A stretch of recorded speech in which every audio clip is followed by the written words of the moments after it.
Would you be interested in franchising? Because I would be eager to invest. Not up to Pollo standards.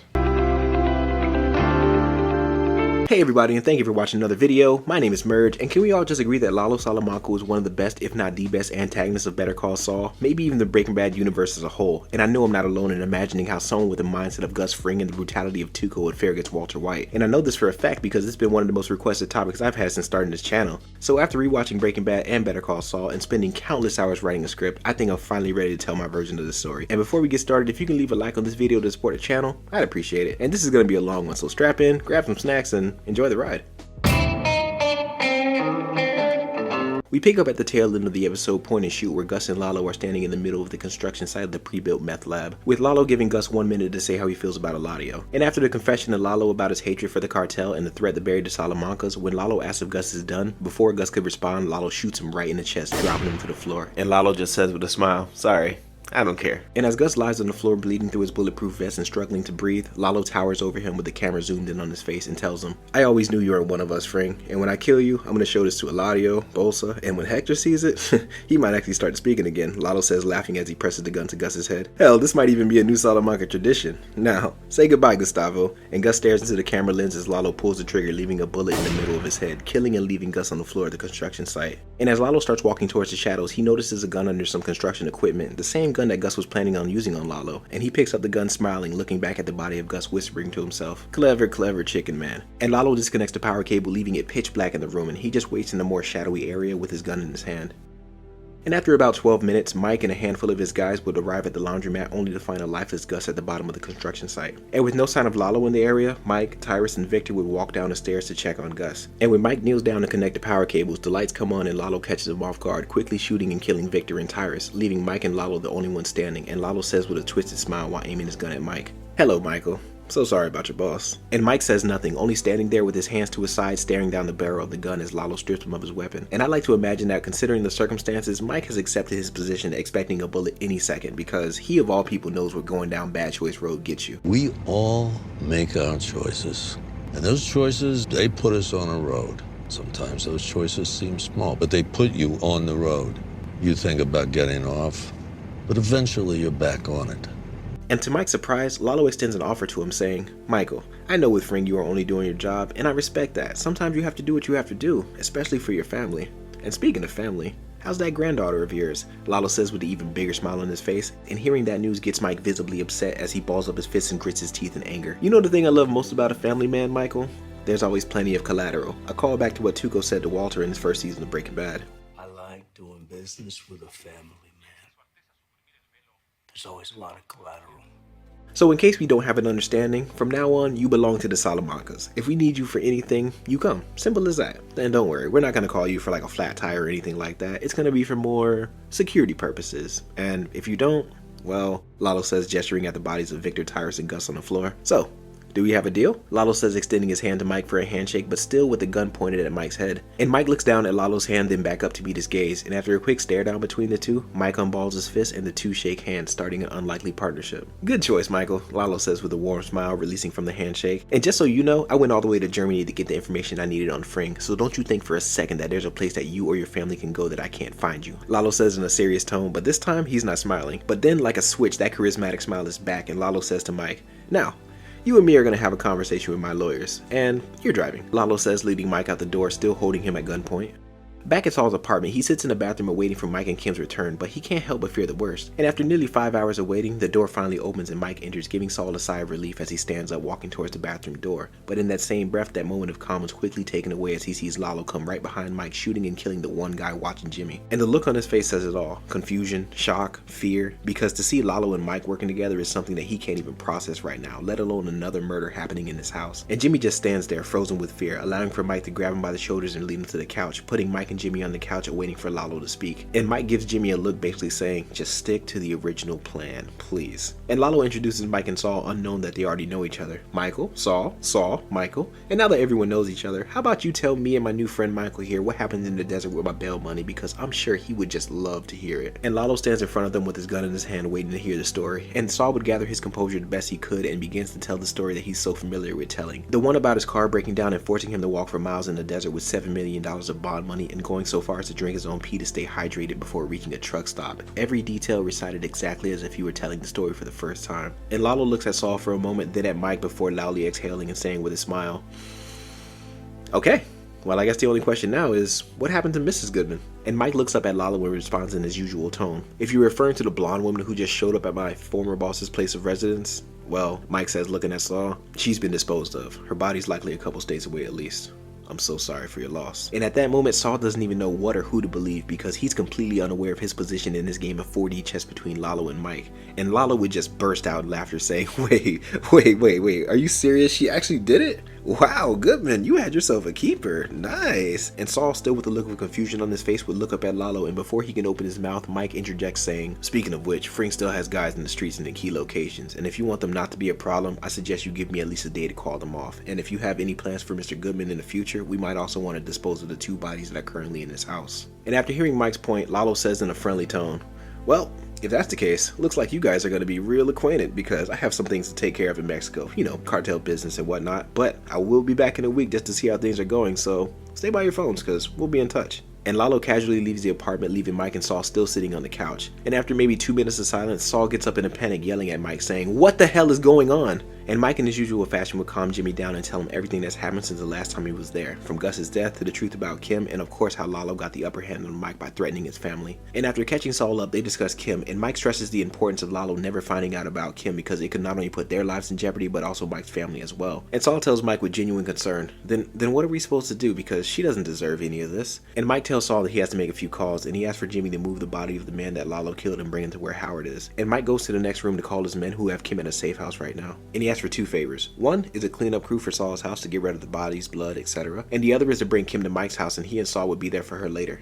And as Mike begins to make his second call, Jimmy bursts in the room out of breath saying, Dr. Caldera can help us with Kim." And Mike just slightly pulls his phone away from his ear, implying that he was actually calling Dr. Caldera at that moment. And Saul just says in response, "Right, of course. Okay, well, I'll just get back to, yeah."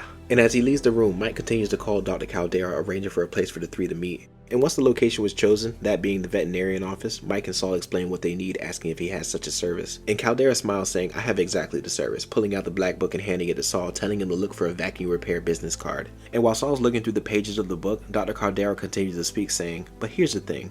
I already told you the last time you was here that I was done with this line of business, and this cartel shit is way too hot for me. So this is what I'm gonna do. 50 grand in the book and all of its services are yours." Saul finds the card and holds it up, saying, 50 grand for what? A Dyson? What is this? Basically mirroring what Walter said in Breaking Bad when he was shown the card.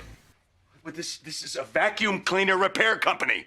What'd you expect? Haji's Quick Vanish? I don't even know the guy's name. So after explaining the exact usage of the disappearing service as well as detailing his clientele in the black book from hired assassins, professional shoplifters, and even bodyguards, and after hearing that offer, Mike is actually the one who buys the black book almost with no hesitation, especially with Gus being dead. He's gonna need all the resources he can get. And being that it's just him and Saul working together against Lalo, the book is basically both of theirs. And after finishing business with Dr. Caldera, Mike and Saul are now the new owners of the black book, and they call a vacuum repair shop and for the first time set an appointment for a pickup.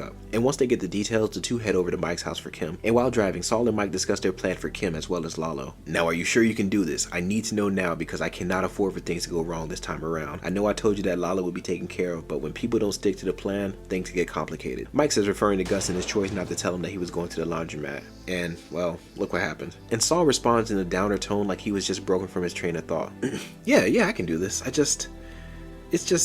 It's just a lot. Lalo, Howard, and now I have to tell Kim that she's supposed to be dead. How is this not complicated? And Mike just says, "Trust me, things can always be much more complicated." And then reassuring him by saying the same thing that he told Nacho's dad. You won't have to worry about the Salamancas. The day is coming. And as they make it to Mike's house, Kim and Jimmy reunite with a tight embrace like they haven't seen each other in years. And after getting settled, the 3 talk about what happened and what's going to happen going forward. And with Kim, out of everybody in this situation, she was the most in the dark about everything. So for her, she's still processing Howard's death. And now on top of that, Jimmy and Mike tell her that in less than an hour, she's going to get a new identity because Lalo will kill them all if he finds out that she's alive. So it's safe to say that she has a lot on her mind right now. Afterwards, Mike tells them that he'll be waiting outside, giving the 2 some privacy. And Saul explains to Kim, "I know this is a lot to take in right now, and you do not deserve any of this happening to you, but this was the only thing that I could think of to keep you safe. And one day, hopefully soon, I'll be right at your doorstep to come and get you, okay?" And Kim just looks at Jimmy with watery eyes and just slowly nods her head in agreement, saying, "Okay, I'll go."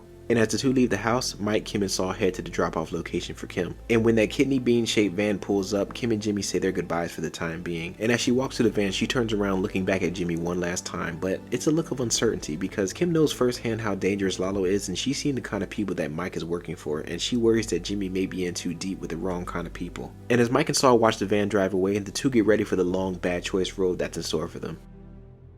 A few days later, we pick up at Don Eladio's house for a cartel meeting with Hector, Bolsa, the twins, and the guest of honor, Lalo, surprising both Eladio and Bolsa that he's alive. And after explaining his secrecy, he tells them that he has a surprise for them, a home movie, Lalo says with a smile. And after showing the video exposing and killing Gus, it leaves everyone speechless, but breaking the silence is Hector as he starts ringing the bell non-stop. And one by one, starting with Eladio, they all start laughing at what they just seen, showing the twisted sense of humor of the cartel towards traitors. And once they all settle down, the things turn serious with the attention being directed towards Bolsa, because in light of the recent discoveries, it's proven that his judgment cannot be trusted because Gus was plotting against him right underneath his nose and he didn't even notice. So from now on, Lalo will be Eladio's new second in command, and with that comes the expansion of the Salamanca territory, now covering all of New Mexico, leaving Bolsa as more of a glorified errand boy, no longer being considered an asset to the cartel, but Eladio still likes him, so he still has a job, but he's just no longer vital to the story. And even though the Salamancas are now destined to prosper, Lalo, he's more of a hands-on kind of guy, so periodically he'll go back and forth from Mexico to Albuquerque to keep his house in order from the drugs to his men, and if there were any discrepancies in the streets or in the courtroom, he'd simply enlist the use of Saul or Mike to take care of it. And over the next few years, Lalo keeps his territory on lock, even promoting Crazy Ed as one of his lieutenants to take over the operation until Tuco gets released. And being somewhat inspired by Gus, Lalo would also take interest in the meth trade, acknowledging that it would be a more lucrative business. And he gives Crazy 8 the task of finding someone who can really cook to follow through on Gus's plan, but instead of finishing the super lab in Albuquerque, he would actually have that place burned down along with the Los Pollos Hermanos restaurant, literally destroying the name of Gustavo Fring. And with Tuco being released from jail, he'd take back over the drug operation to give Crazy 8 the opportunity to work from the shadows to prove himself to Lalo that he can find a really good meth cook. Because throughout his time working with Lalo and the other Salamancas like Hector, Tuco, and even Nacho, he's seen plenty of people come and go, and now he feels that he's next up to be let in the cartel, and finding that right meth cook would definitely be his rite of passage, or so he thinks. So for the next few months he searches, but he can't seem to find what Lalo's looking for. The only cook that he knows is this one skinny kid calling himself Captain Cook, aka Jesse Pinkman, that's actually been working with his cousin Emilio to start their own operation. But unknown to Lalo and anyone else, Crazy 8 has actually been an informant for the DEA since season 5 of Better Call Saul. He's not just anyone's CI either. All right, you don't pass him around like a venereal disease. And in order to keep up his end of the deal that he made with Hank and Steve Gomez while also climbing the ranks of the cartel, someone's going to jail. We then fast forward to when Jesse went to talk to Crazy 8 about starting cooking again with a new partner, and when Crazy 8 sees the product, he may have finally found what Lalo was looking for. And I like to imagine that on their way to Walter, who's currently in the desert right now, Emilio and Crazy 8 would beat all the information about Walter out of Jesse, including the fact that he's a teacher with a family. And Crazy 8 would call Lalo on his way there to mention that detail, but only getting his first name, Walter. And Lalo would be so pleased with his efforts that he'd make plans to take a trip down to Albuquerque, saying, "I'll be there tomorrow. Just keep an eye on this Walter until I get there, okay?" But little does he know that this will be the last time that he hears from Crazy 8 because, well... So Lalo arrives in Albuquerque but isn't getting a response from Crazy 8, and at first he pays it no mind because he has to do his check-ins with his people, but after a few hours and still no answer from Crazy 8, he begins to think that maybe he's gotten jammed up with the police or something. So he'd make a call to his lawyer, Saul Goodman, and in Lalo's casual tone, he would first talk to Saul like he's an old friend who's in town for the weekend, and Saul would be visibly shaken by this call, not knowing what kind of legal trickery he wants him to pull next. Because just to fill out some history, throughout the years, every time that Lalo calls, it's always been to get some impossible charge beaten for one of his street dealers. And this time it's no different, with Lalo telling Saul to see if Crazy 8 was locked up, and if so, get him out, giving him 1 hour to come up with an update, then hanging up in his ear. And Saul, who was actually in the police station visiting another one of his clients, would quickly start asking around for Crazy 8, but there's no recent arrest records, and he would quickly and calmly call Lalo back and tell him that Crazy 8's not in the system, but he'll keep an eye out for him. And Saul would be trembling as he speaks, and Lalo would just be quiet for a moment and in a friendly tone just say, "Okay, thanks Saul," once again hanging up in his ear, leading Saul to make a call to Mike saying, "We have to talk." Later that day, Saul and Mike meet up and Saul reveals everything that he found out about Crazy 8. And Mike just tells him plainly, "Good job for keeping your mouth shut." And as far as this Crazy 8 goes, I'm sure that Lalo might tell me to look out for him. So in the meantime, and at that very moment, Mike's phone rings. And who does it turn out to be but Lalo himself? And just like Mike predicted, he gave him the task of finding Crazy 8, telling him to get on it ASAP, and also mentioning to look into a teacher named Walter. And Mike just simply responds by saying, "Yeah." And Lalo's relationship with Mike is almost the same as Saul, but the only difference is that Mike is so good at what he does that despite threatening his family over the years, Lalo actually has him on the cartel payroll. And in many ways, Lalo respects Mike. Maybe it's his dedication to his family because we already know the Salamancas are big on family. Or maybe he just sees Mike's value. Either way, Mike always delivers. And once off the phone with Lalo, Saul asked Mike with concern, "So, you still haven't had a chance to get close, huh?" And Mike just says in his usual tone, "Not yet, but I think the time might be coming. Now feel free to exit my vehicle." And Saul, without a word, just gets out the car and he says to Mike through the window, "So, what now?" And Mike says before driving off, "I'll call you," leaving Saul standing on the sidewalk. Picking up a few months later around where Tuco meets Walter, and Tuco being the meth head that he is, he'd keep his business with Heisenberg to himself for now, because he knows that Lalo's been looking for a cook, but he doesn't want to give up Heisenberg, so they would just do their business like usual up until Tuco kidnaps Jesse and Walter. But in the meantime, let's just catch you up on what's been happening. So things with Saul are pretty much the same, nothing really changes, but with Mike, we pick up with him on the phone with Lalo reporting his findings. So with Crazy 8, I'm just going to make the educated assumption that he's dead right now due to maybe rival gang violence, but as to who killed him, that's still up for debate. Mike also lets him know about the list of teachers named Walter, telling Lalo on the phone. I checked the entire tri-state area and I looked into all of them. I even tailed them for a week, but I didn't really find anything special. Anything in particular that I should be looking for?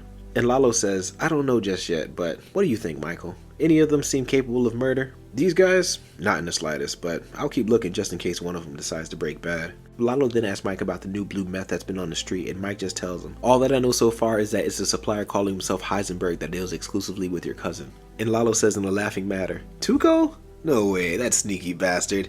Alright Michael, I'll talk to you later, but keep an eye out on those teachers, cause you never know." And I would imagine that Tuco and Lalo don't exactly have the best relationship, because I see him more of the black sheep of the Salamancas due to how unstable he is, but he is family, so what can you do? So Lalo would meet up with Tuco after his tantrum, to put it lightly. And Tuco will be back at his place getting high when Lalo walks in, and he would casually catches up with Tuco saying, "What's up, Tuco? How's business?" And Tuco would say, "Better than ever," as he takes another bump from his knife. And Lalo responds by saying, "Oh, is that from Heisenberg? You know, I would love to meet him." And Tuco looks up at Lalo saying with a slightly aggressive tone, "He's not interested in cartel business, Lalo." Come on, Tuco. You know how long I've been searching and you know what I'm trying to do. Come on, you, me, Heisenberg, we can all cook in Mexico and we would be legends. Tuco stares at Lalo for a moment and then breaks into laughter saying, okay, you got a deal, Lalo. Next time I go pick up, we'll ride together. Just give me like 2 weeks." And Lalo smiles and says, "Alright, see you then. Later, Tuco." Later that same night, Tuco would kidnap Walter and Jesse, and the 2-week timetable has been moved forward. And while Lalo's on his way for the pickup to bring the guys to Mexico, the shootout between Hank and Tuco happens, allowing for Walter and Jesse to make their escape. And when Lalo gets there, the place is crawling with cops and he gets out of there before anyone notices. And after a few hours, Lalo finds out that Tuco was killed in a shootout with the DEA. And being desperate for answers, him and the twins would visit Hector the very next day, and they find out via Ouija board that Heisenberg's real name is Walter White. And immediately, Lalo calls Mike and asks him, "Hey, those teachers that you told me about, did one of them have the name Walter White?" And Mike gives him an update on his findings, saying, Walter Hartwell White, chemistry teacher over at J.P. Wynn, working with a former student, current meth head, one Jesse Pinkman. And Lalo responds in a sinister tone saying, "I know exactly how I want to handle this. Just keep an eye on him for now. And in the meantime, I have another assignment for you. Get me the name of the agent that killed Tuco." And Mike responds by just saying, "On it," ending the call. A few days later, Mike updates Lalo about Hank Schrader, and that same day, Hank is gunned down in a parking lot. And simultaneously, while that's going on, Walter is actually in a meeting with Saul about the Badger situation, and let's just say he doesn't have his phone for whatever reason. And before you get started in the comments, I know that this timeline is all out of order, but trust me, it's all gonna make sense. So later that night, when Walter and Jesse kidnap and try to intimidate Saul, once they square away the whole Badger situation, Saul steers the conversation to the possibility of expanding their brand, now figuring that he's in the presence of Heisenberg. And Saul continues to tell them that if they're serious about the big leagues, to drop by his office, because he knows a guy that knows a guy that knows a guy. And from that moment on, Saul is going to act as a bridge between Lalo and Walter, going back and forth to the border, dropping off drugs and picking up money for the next few months. It's a complicated setup, but they make it work. And besides, with Hank dead, Walter's kind of like Jesse when Jane died, forcing Jesse to pick up the slack and becoming a better cook in the process, but not getting the credit. And I want to say that maybe after 3 or 4 months, Lalo was finally ready to meet his chemist. So one day while meeting in Saul's office, Jesse, Walter, and Saul are discussing finding a new lab to cook in due to them destroying the RV, when out of the blue, Mike comes in the office officially meeting Walter and Jesse. But when Walter begins to get secretive about the operation in front of Mike, Saul just jumps in with sarcasm saying, "Save your breath, kids. This guy probably knows more about you than I do." This is Mike, he's my PI, and he's also particularly responsible for the little setup that we have with our generous benefactor. Walter gets annoyed questioning Saul, saying, so who exactly else knows about our operation, Saul? And Mike chimes in saying, frankly, I'm surprised you're not dead or in a cell already. It took me 2 hours to find out everything about you, Walter Hartwell White. Stage 4 cancer, high school chemistry teacher, wife, 2 kids, and your last buyer was Tuco Salamanca. And Walter just stands there in shock, looking at Jesse, then at Saul, then back at Mike. And Mike just stands there calm and chill as usual, saying, should I keep going? Then switching the subject, Mike tells him that their buyer wants to meet with them. And Saul gives a worried look at the background that only Mike can see, because Saul knows that Mike's plan is to use Walter and Jesse as a Trojan horse to get in close enough to kill Lalo. But what makes Saul so apprehensive about the whole thing is the fact that he feels sorry for what Lalo has in store for Walter and Jesse. But at the same time, if Mike's able to get close enough, then everyone comes home and the Lalo nightmare is over. So it is a little bittersweet, but then again, they're all in the game, so whatever happens, happens. And without too much convincing, the four drive off to meet Lalo, and the entire way there, Mike is quiet with a determined look on his face, just running the scenarios in his head over and over and seeing how he's going to do it. With Walter and Jesse listening to Saul ramble about the glory days, and inside the car, everyone is tense for different reasons. And when they get to the desert location, Lalo's already there leaning on the hood of his car, and as they pull up, Walter asks, is that him? And Saul just says with taking a deep breath, yep, that's him. And when they exit the vehicle, they all start walking towards him. Mike would position himself in the back of the group with Saul leading Walter and Jesse to meet Lalo. Heisenberg, Jesse, this is Lalo. And one by one, they would shake hands with Lalo. So you are the great Heisenberg. Wow, it's so nice to officially meet you, the man who's been making me so much money. Lalo says, smiling in a friendly tone as he continues saying, so how are you? And this introduction catches Walter off guard as he was expecting someone a bit more serious, and he's having a hard time reading Lalo. And Walter responds somewhat nervously saying, I'm good. Thank you, I'm good. And how about you? Lalo says, directing his attention towards Jesse. Me? Yeah. Good to meet you, man. I'm glad you like the product. Of course. People can't get enough of it, so how about we talk business? And without any warning or reason, Lalo point blank shoots and kills Jesse right there on the spot, shocking everyone there at what they just witnessed. And Mike and Saul give each other a look, basically saying, that was not a part of the plan.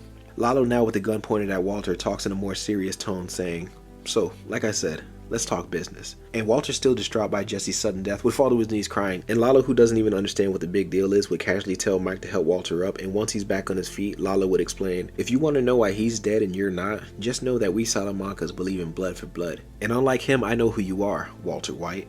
And all this news at once just leaves Walter speechless because he had no idea that he was doing business with another Salamanca. And what makes it worse is that Saul and Mike knew who he was and they still brought them together. And Lalo continues, so I'm thinking you come cook for the cartel maybe 2 weeks out of every month. 50-50 work-life balance. What do you say? I'm sure your family would appreciate it. And Walter, still with a million emotions running through his head, says while looking down at Jesse's body, holding back the tears, okay, I can do that. And Lalo lowers his gun, switching back to that happy-go-lucky Lalo, saying, cheer up, Walter. Before you know it, you'll have so much money that you'll forget all about this junkie partner of yours. And Lalo walks back to his car, and before driving away, he just says, we'll be in touch.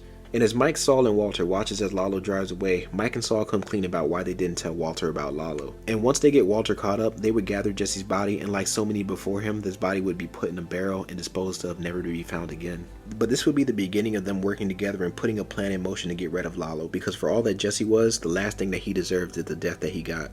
And for the next week, Mike and Walter worked together and surprisingly come up with a genius plan that involves some of the same elements of Gus's original plan to just poison the cartel with an expensive bottle of the Zafiro Añejo tequila, which was actually Saul's idea. And Walter and Mike go over the plan saying, so when you get there, the first thing they're going to have you do is cook a batch to know if you're worth it.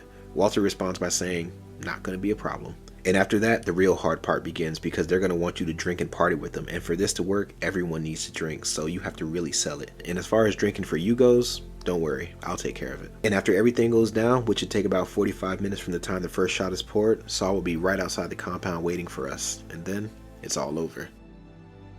We then pick up a week later in the cartel meth lab with Walter working his magic in front of Lalo, Eladio, Mike, and the other spectators. And I would like to imagine that he is just as arrogant as Jesse was about the contamination in the lab, because in this scene, Jesse was unfuckwittable, so you can only imagine what Walter would say about contamination in the lab. I'm the guy your boss brought here to show you how it's done. And if this is how you run your lab, no wonder. You're lucky he hasn't fired your ass. So once the lab gets cleaned up, Lalo tells Walter in a friendly tone, wow, man, the ball's on you. I really wish Hector was here because he would love you. But anyways, you got what you asked for. Now it's your turn. And just don't embarrass me, Walter, okay? And Walter responds confidently while putting a mask on, saying, when I'm done here, you're probably gonna get a raise. And for the next few hours, Walter starts and finishes the cook in front of the most dangerous audience on earth. And when the meth finally gets tested, everyone is watching as the numbers go up. And when it stops, everyone is shocked to see a 99.8% purity rating, a personal best for Walter White.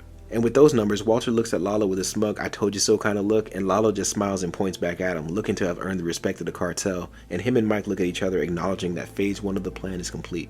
We then pick up at a party going on at Eladio's house, and everyone is having a good time. Well, almost everyone, with the exception of Mike and Walter, who really just look like two chaperones at a school field trip, something that Lalo says jokingly to both of them. "Come on guys, it's a party, we have drinks, we have women, anything you want." And Walter chimes in by saying, "There is something I wanted to give you actually for giving me the honor of working with the cartel." And Mike presents Lalo and Eladio with a box wrapped like a present, and inside to their surprise is the legendary tequila, the Sulfuro Añejo, earning even more of the cartel's respect.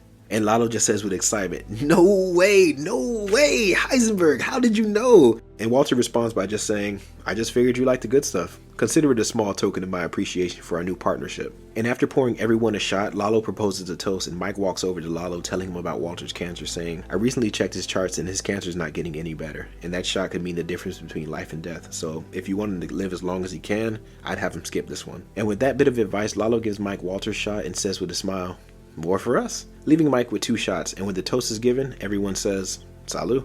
And everyone but Walter takes a shot, and he looks back at Mike and he sees him down both of his. And when the party gets back started, Walter tells Mike that it's not too late, that he can still vomit it out.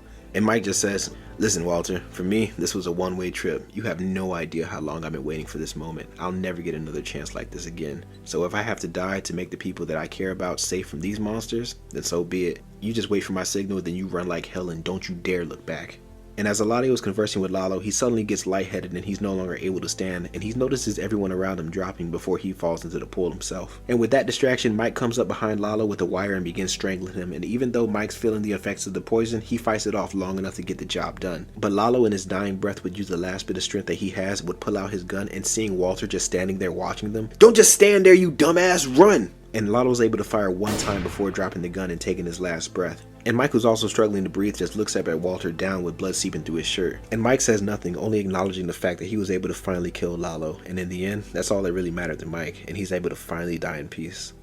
And just outside the compound, we see Saul waiting, but when he sees cars leaving the area, he circles around not wanting to get spotted. And when he feels the area is clear and against his better judgment, he would actually sneak into the area to see if he can find Walter or Mike. And when he sees the backyard filled with bodies, he is shocked at the massacre. And the first person he comes across is Walter, who looks to have taken a bullet in the chest with his shirt now drenched in blood. And as he scans the area, he spots Mike and Lalo both on the ground dead near the pool. And as Saul begins to leave, he looks back at his old friends one last time, giving a look of sadness. But for the first time in nearly 6 years, Saul Goodman is finally free of Lalo. And when he gets back to the city, he drives to the nearest payphone and pulls out a piece of paper with a wallet with a number on it. And when he calls the number, he hears a voice that he hasn't heard in such a long time, that of Kim Wexler. And Saul just says, "Kim, it's finally over."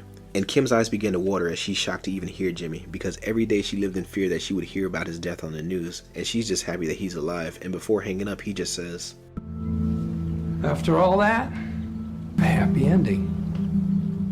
And just to line up the timelines, let's just say that they lived together in Omaha under a different alias, Gene Takovic and Giselle St. Clair. And now that you're all caught up, right now it's the very next morning after all the chaos, and Skylar's house is filled with police as they're conducting a search on the house, as well as informing her of what's become of her husband. "Ma'am, do you know your husband's current whereabouts right now?" An officer says to Skylar, and she responds nervously saying, "Yeah, he's at a cancer treatment center for the weekend. Why? What's this all about?" And at this point, she hasn't yet figured out that Walter's in the meth business, so at this moment she is genuinely confused as to what's going on. "I'm sorry to be the one to tell you this, but your husband was killed yesterday at a cartel compound, and we have reason to believe that he was involved in the production and distribution of methamphetamine going by the alias Heisenberg." And Skylar, she doesn't even know how to comprehend what she just heard, because not only is her husband dead, but she comes to find out that he was a drug kingpin for the cartel. I know this may come as a shock to you right now, but there is still a matter of taking a statement, and we still have some questions for you down at the station, so you need to come with us. And Walter Jr. overhears the police speaking. "Wait, Dad's dead? What? That can't be. What happened?" "Flynn, it's gonna be okay. Just call your Anne Marie and watch your sister. I'll be back soon," Skylar says, leaving with the police down to the station, and Walter Jr. turns on the news to find out the truth himself.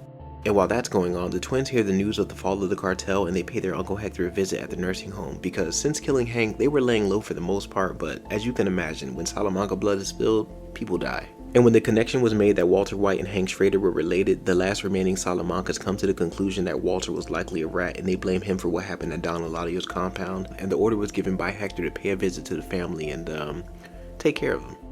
We then pick up with Skyler giving her statement at the police station, but being that she is a friend of the DEA with her connection to Hank and Marie, and combine that with the fact that she really does know nothing about Walter's business, she just listens as the police rattle off charges that Walter's guilty of, even tying him to the disappearance of Jesse Pinkman and Saul Goodman. And Skyler, in her mind right now, she just wants to break down and scream because she's never felt so embarrassed, alone, and now mentally broken, but she keeps it together long enough to finish up with the police and make it home. And when she gets there, she just walks out into the middle of the street and just breaks down crying, letting it all out. And I know I'm writing this, but could you imagine being in Skyler's shoes right now? Dealing with the fact that the person that you loved and started a family with has been building a secret drug empire and suddenly been killed, and now you're forced to deal with the uncomfortable truth about the person that you really never knew.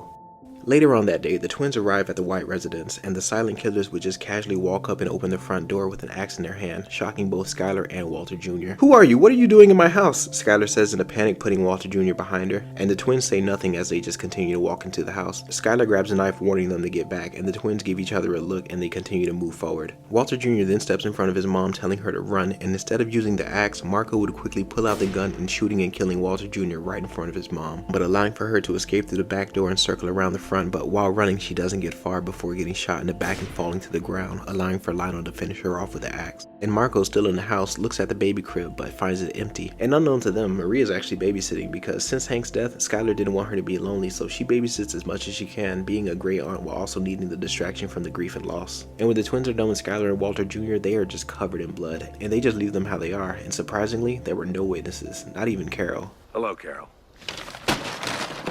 And when they make it to Maria's house, they are instantly recognized by the agents watching her place. Maybe it's the bloody suits, but who knows. But also, ever since Hank's death, there was always a suspicion that the cartel might come back to finish the job. And in this case, luckily there were agents there to intervene. And it was a bit of a firefight, but in the end, the twins were shot and killed before they could even make it to the doorstep. And when the dust settles, Marie is given the news by an emotional Steve Gomez saying, "Marie, I'm so sorry, but Skyler, Walter Jr." And he just shakes his head, unable to give her the news. "What about Skyler and Walter Jr., Steve?" Marie says as her voice cracks. Those monsters, they arrived with blood in their suits, and that was Skyler and Walter Jr.'s blood. I'm sorry, they're gone. And Marie just breaks down crying, realizing that her entire family is now just her and Holly. And after the funerals of both Skyler and Walter Jr., Holly and Marie move away from Albuquerque to North Carolina to start fresh, with Marie adopting Holly as her daughter, and the two would eventually settle in and live a somewhat normal life as mother and daughter. As for Hector Salamanca, he would never hear from the twins again, now officially being the last of the Salamancas, and he would spend the rest of his days in the nursing home. And even though his family is gone, he's able to die with a feeling of satisfaction knowing that his old enemy, Gus Fring, was killed by his nephew, Lalo Salamanca, and he cracks a smile one last time before his finger falls on the bell, taking his last breath. And then there was Saul and Kim, or should I say Gina and Giselle, who have a pretty easygoing life in Omaha, but considering that according to the rest of the world, Jimmy McGill and Kim Wexler are supposed to be dead, so they're mainly homebodies, but every now and then they do go out. And one night in particular, they go out and they're taking the taxi home. But the entire way home, the cab driver looks at Gene funny, even getting distracted while the light's green, and Gene takes notice. And when they make it to their stop, the cab driver says while looking in the rearview mirror, "Better call Saul," sinking the heart of Gene. And Gene just says, "Excuse me?" And the cab driver says, "I said have a good night." And Gene says, "Oh, okay, you too," he says, quickly getting out of the cab. And when the cab pulls off, Gene says, Did you hear that?" And Giselle says, "Yeah, he said have a good night. Are you sure?"